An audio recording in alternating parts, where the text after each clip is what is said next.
तो फिल्म की शुरुआत क्लब में बैठे हुए किंग से होती है, जिस पर बाहर खड़े कई लोगों ने नजर रखी हुई थी। उसी दौरान उससे सीक्रेटली एक लड़की मिलने के लिए आई। बाहर खड़े लोगों ने उस लड़की के बारे में अपने बॉस को बताया तो उसने कहा, ये बूढ़ा ऑफिसर हमारे बारे में किसी को बताने वाला है, इन दोनों को ही खत्म कर दो। अंदर किंग जिससे मिला था वो एना थी, एक बाउंटी हंटर। वो पैसों के लिए लोगों को मारती थी। किंग उसे एक पिक्चर दिखाकर इस फैमिली को ढूंढने को कहता है, मगर एना इनकार कर देती है क्योंकि उसका काम सिर्फ लोगों की जान लेना था, वो किसी का पता नहीं चला सकती थी। अभी ये लोग बात ही कर रहे थे कि किंग ने एना के पीछे उन्हीं लोगों को देखा जो बाहर से इन्हें मारने के लिए आए थे। किंग ने एना से भाग जाने को कहा और खुद भी वो जाकर वॉशरूम में छुप गया। यहाँ जितने लोग उसे मारने आए थे उसने अकेले ही सबका सामना किया और जब क्लब से बाहर निकला तो देखा कि एना ने बचे हुए लोगों को भी मार दिया था और खुद वो जा चुकी थी। जो आदमी किंग को मरवाना चाहता था उसका एक स्नाइपर अभी भी कार में छुपा था, जो आखिर किंग को गोली मारकर उसकी जान ले लेता है। उसकी मौत की खबर अगली सुबह उसकी कलीग मेडिना को मिली, जिसने जाकर बॉडी की पहचान की। मेडिना जब उसकी बॉडी को देख रही थी तो उसके बाजू पे लिखा एक मैसेज उसे मिला कि अकाउंटेंट को ढूंढो। अब मेडिना जब किंग के घर गई तो दीवार पे लगी कई तस्वीरों से उसने जाना कि किंग किसी केस की इन्वेस्टिगेशन कर रहा था, जिस केस से काफी मर्डर्स भी जुड़े थे। वो खुद अब ये घर रेंट पे ले लेती है किंग का अधूरा काम पूरा करने के लिए। और किंग की चीजों में उसे एक पिक्चर के पीछे दी अकाउंटेंट यानी क्रिश्चियन वुल्फ का नाम नजर आता है, जिसको किंग ढूंढना चाहता था। फाइनली अब हमें क्रिश्चियन वुल्फ को दिखाया गया जो एक वैन में रहता है। उसने अपना बाइक, अपने वेपन्स, सभी कुछ इसी वैन में रखा हुआ है। खैर एना क्रिश्चियन के बारे में पता चलाती है और एक कंपनी में कॉल करके क्रिश्चियन के बारे में पूछती है तो लेडी उसे जवाब देती है कि इस नाम का कोई इंसान हमारे इंस्टीट्यूट में काम नहीं करता। मेडिना ने कहा इम्पॉसिबल, उसके सभी कॉन्टेक्ट्स इधर के ही हैं। ऊपर हम देखते हैं कि कोई उनकी ये फोन वाली बातें सुन रहा था। कॉल ट्रेस करते हुए उसने पता चलाया कि बात करने वाली लड़की मेडिना है और इस टाइम किंग के घर से बात कर रही है। उसने यहाँ मेडिना और किंग दोनों के बारे में ही पता चला लिया कि वो क्या करते थे।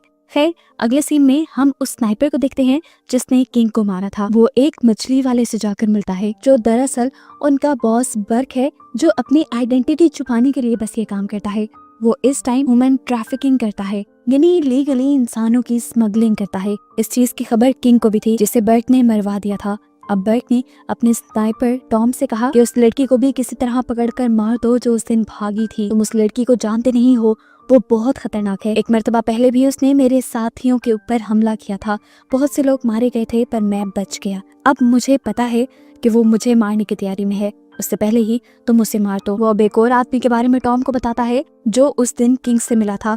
बर्क उसे भी मारने का ऑर्डर दे देता है। अगले सीन में जब मेडिना अपने ऑफिस के पार्किंग में होती है तो क्रिश्चियन खुद आकर मेडिना से मिलता है। वो जानना चाहता था कि मेडिना उसकी तलाश क्यों कर रही है।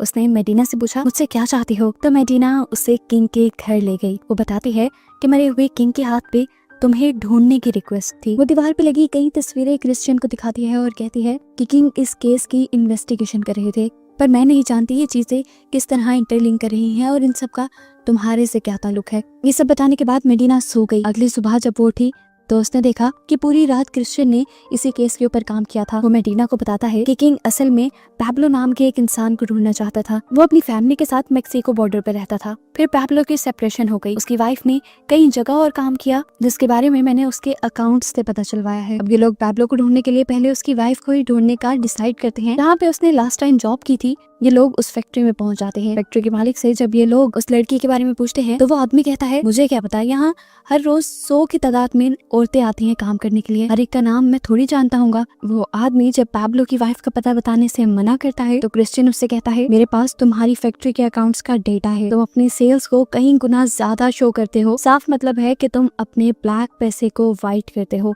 मनी लॉन्ड्रिंग करते हो तुम। उसकी बात सुनकर इस आदमी को गुस्सा आ गया। उसने क्रिश्चियन के ऊपर वार कर दिया, लेकिन क्रिश्चियन भी कम थोड़ी था।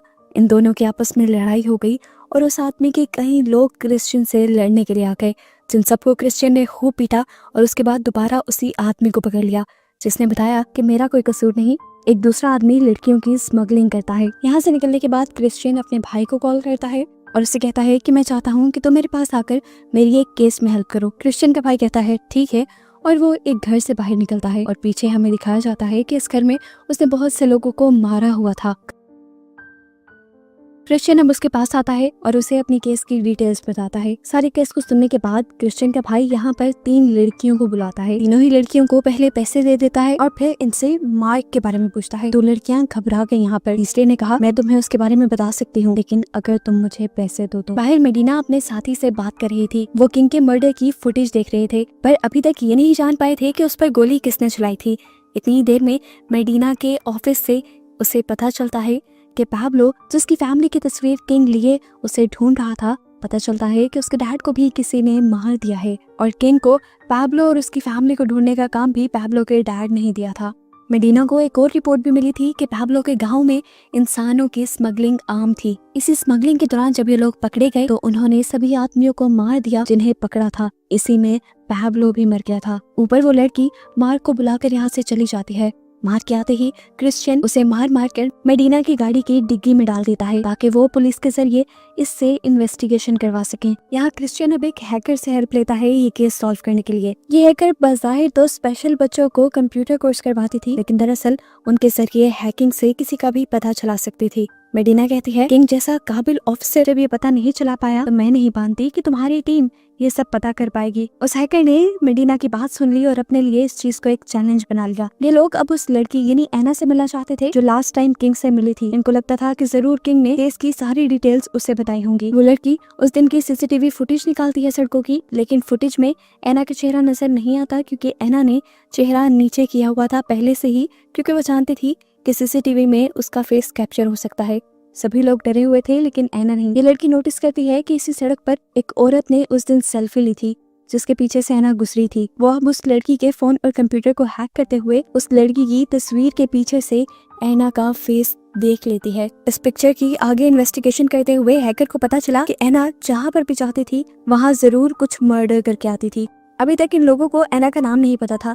ये लोग एना का नाम ढूंढने की बहुत कोशिश करते हैं लेकिन नहीं ढूंढ पाते। घर में क्रिश्चियन का भाई किंग के लगाए सारे फोटोग्राफ्स देखता है और बताता है कि यहाँ पे जितने भी लोग मारे गए हैं जरूर उनको भी इसी लड़की ने मारा है क्योंकि इन लाशों के मारने का स्टाइल बिल्कुल सेम है। मेडिना पूछती है, तुमने ये सब कैसे पता चलाया? तो वो लड़का साफ बता देता है कि मैं भी एक किलर हूँ। ये सुनकर मेडिना के होश उड़ गए और मेडिना यहाँ से चली गई क्योंकि वो एक क्रिमिनल के साथ काम नहीं कर सकती थी। वो अब जेल में जाकर मार्क से मिलती है जो अपने वकील के साथ यहाँ आया हुआ था। मेडिना मार्क से इन्वेस्टिगेशन शुरू करती है और पूछती है कि साफ साफ बता दो कि तुमने इन लड़कियों को किससे खरीदा था, नहीं तो जेल की लंबी सजा कटवाऊंगी। मेडिना उसके सामने पैब्लो की फैमिली की पिक्चर भी रखती है और उसे देखकर ये आदमी बता देता है कि मैंने इसकी वाइफ को खरीदा था। मेडिना ने पूछा, अब वो कहाँ है? तो उसने बताया, मैं नहीं जानता, काफी अर्से पहले वो मेरे से भाग गई थी, लेकिन फिर एक मरतबा मुझे खबर मिली थी कि वो पास के ही हॉस्पिटल में काफी अर्सा तक हॉस्पिटलाइज रही। मेडिना अब उस आदमी का नाम दोबारा पूछती है जिससे वो लड़कियों को खरीदता था। इससे पहले कि वो कुछ बताता, पीछे से टॉम उसे शूट कर देता है। हम देखते हैं कि अब मेडिना उस हॉस्पिटल में जाती है जहाँ पर पैब्लो की वाइफ एडमिट रही थी। डॉक्टर से पूछने पर उसे पता चला कि किसी ने उसके साथ गलत करने की कोशिश की थी और जब टीना ने अपने आप को बचाया तो उस लड़के ने उसे बहुत ज्यादा मारा।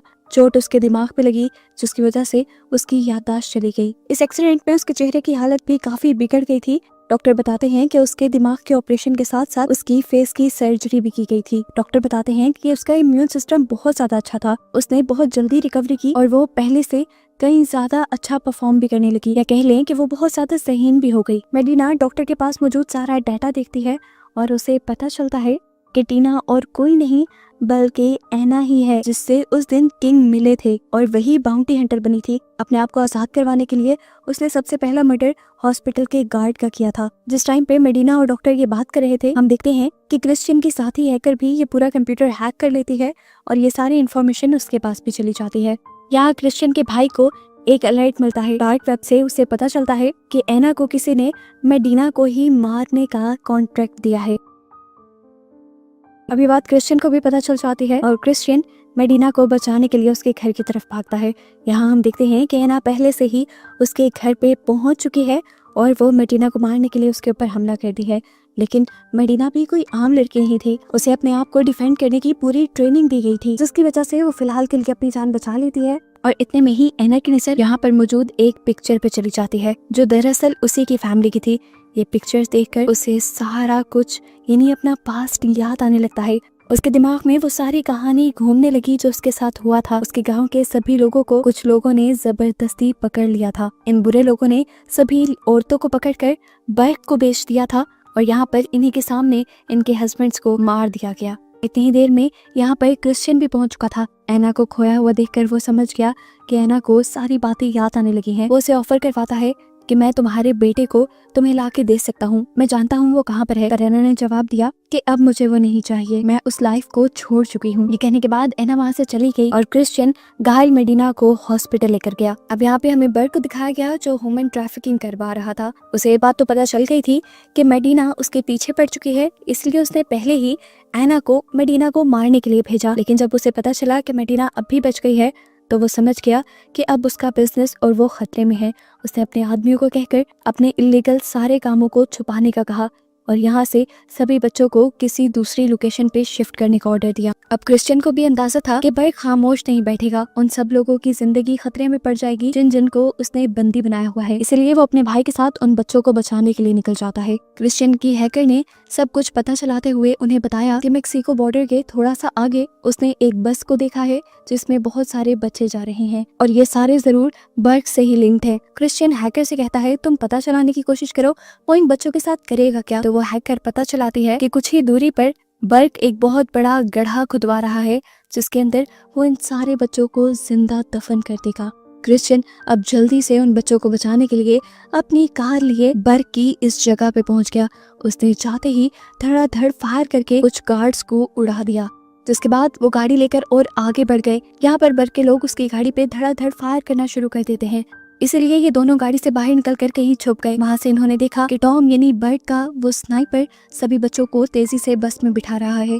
उनको बचाने के लिए पहले इन्हें उनके सामने आने वाले गार्ड से लड़ना था और इनको रोकने के लिए वो गार्ड्स इनके ऊपर एक बॉम्ब फेंक देते हैं, लेकिन लकीली ये दोनों बच गए। इसके बाद क्रिश्चियन ने अपने भाई को कहा कि तुम उस बस के पीछे जाओ, मैं यहाँ सब कुछ संभालता हूँ। जाते जाते वो भी किसी हीरो की तरह यहाँ मौजूद गार्ड्स को मारता जा रहा था, लेकिन अब एक गार्ड ने उसे जख्मी कर दिया। टेंशन में आने की बजाय वो हंसने लगा क्योंकि उसे पता था कि अगले ही पल यहाँ पे क्रिश्चियन आने वाला है। क्रिश्चियन ने उस गार्ड को भी मार दिया और अपने भाई को भी बचा लिया। हम देखते हैं कि टॉम बस को उस जगह पर ले आया था जहाँ सभी बच्चों को उसने गाड़ना था। तेजी से भगाते हुए उसने सभी बच्चों को गड्ढे में जाने का कहा। इतने में यहाँ पर क्रिश्चियन और उसका भाई आ गए। यहाँ मौजूद सभी लोगों पर वो फायर करने लगे।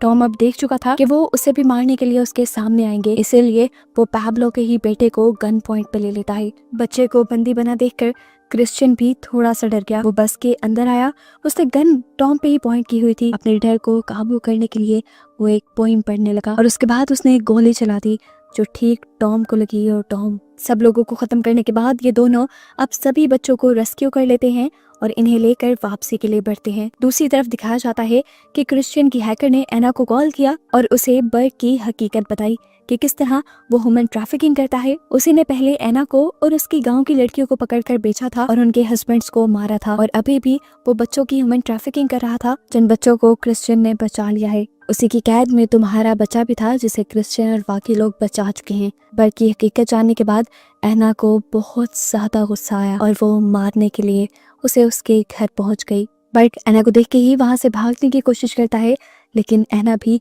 अपना चाकू लेकर उसके पीछे भाग जाती है और यहीं से सीन कट हुआ और कई हफ्तों बाद हमें मेडिना को दिखाया गया जो बर्क के सभी चीजों को सील कर चुकी थी। वहां से उसे ह्यूमन ट्रैफिकिंग के बहुत सारे और भी सबूत मिले थे। क्रिश्चियन और उसके भाई की मदद से वो इस केस में काफी प्रोग्रेस पा चुकी थी। बर्क के अलावा उसने बहुत से लोगों को जो ह्यूमन ट्रैफिकिंग में इन्वॉल्व थे उनको पकड़ लिया था। वो अब दोबारा उसी एजेंसी में कॉल करती है क्रिश्चियन का थैंक यू करने के लिए जिसमें उसने पहले कॉल की थी। तो लेडी उसे बताती है कि इन दोनों नाम के कोई भी आदमी यहाँ काम नहीं करते। मेडिना कहती है जानती हूँ। वो ये भी जानती थी कि क्रिश्चियन की हैकर ये सब कुछ सुन रही होगी। हम देखते हैं कि इसी हैकर ने उन सब बच्चों को भी अपने ही इस इंस्टीट्यूट में शेल्टर दे दिया था। मूवी के लास्ट सीन में दिखाया जाता है कि क्रिश्चियन और उसका भाई दोनों एक साथ ट्रिप पर जा रहे हैं और बस इन्हीं को दिखाते हुए ये मूवी यहाँ पर खत्म हो जाती है।